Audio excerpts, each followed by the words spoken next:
In my junior year of high school basketball, I averaged 16 points per game and I scored 410 points on the year.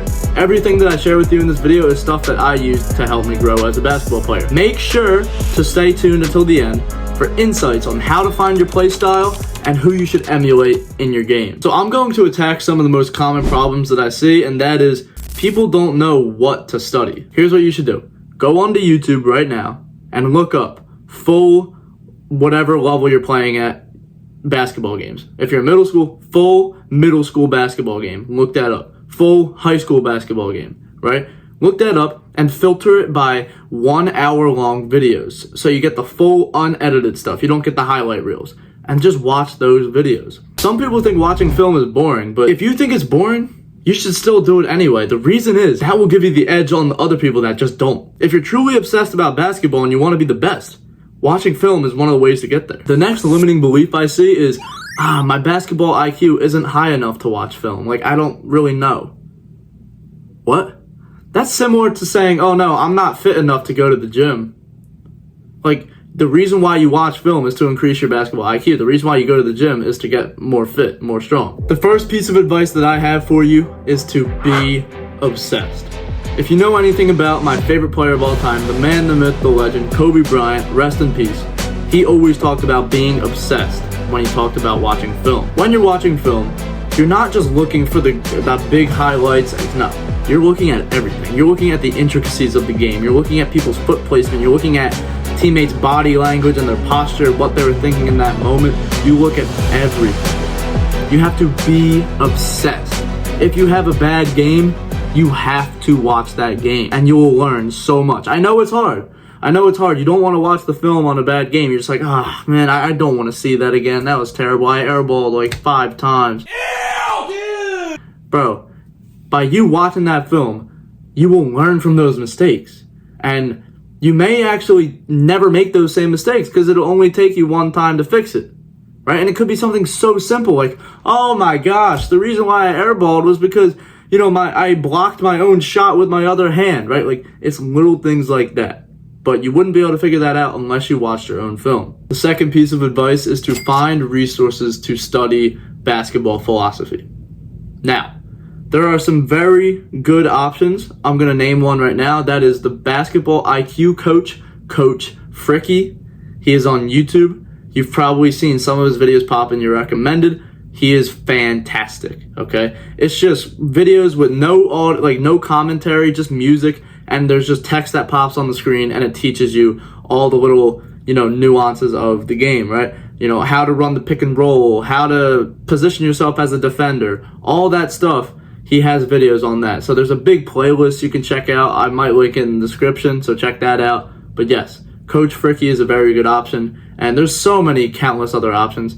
The resources are out there. You just got to look for them. Number 3, I have a story to share with you. So, I was talking with one of my coaches, and we were talking about watching film.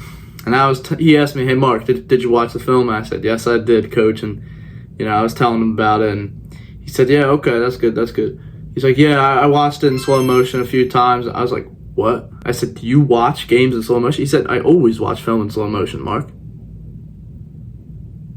My coach rewatches games, like he'll watch a game 3 times in the film room in slow motion. I'm gonna say that again. My coach watches film in slow motion.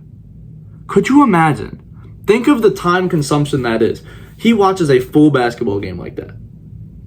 But my coach can see that film and see everything that is going on. When it's in slow motion, everything pops up. One time my coach was talking to me and he pulled out his phone to show me some film and he pointed out everything that was wrong with my foot placement, my jump shot, everything. He was just roasting, like flaming me. But I needed to hear it. I wouldn't have been able to figure that out if he hadn't said it.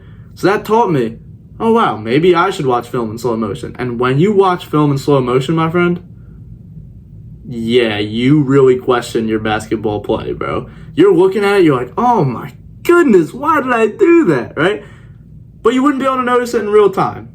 But that can give you the competitive advantage over other people that just watch it normally. So consider watching your film in slow motion, my friend. Find your play style and who to emulate. I'm going to give you a personal example. An NBA player that I have emulated is Goran Dragic. The reason why I emulated Goran Dragic is because he has a similar play style to myself in that his stature is not intimidating. Let's just be honest, okay? He's a short white guy, undersized guard. He's not jumping out the gym, but he has abilities that allow him to score. He has craftiness. He can get around defenders with a nice Euro step. He can hit a floater. He can, hit a pull-up jumper. Whatever he has to do to score, he does it. And he's very, very smart. And I realized, okay, I don't have the best genetics to jump out the gym or be the fastest on the court. I better use my mind. And Goran Dragic does exactly that.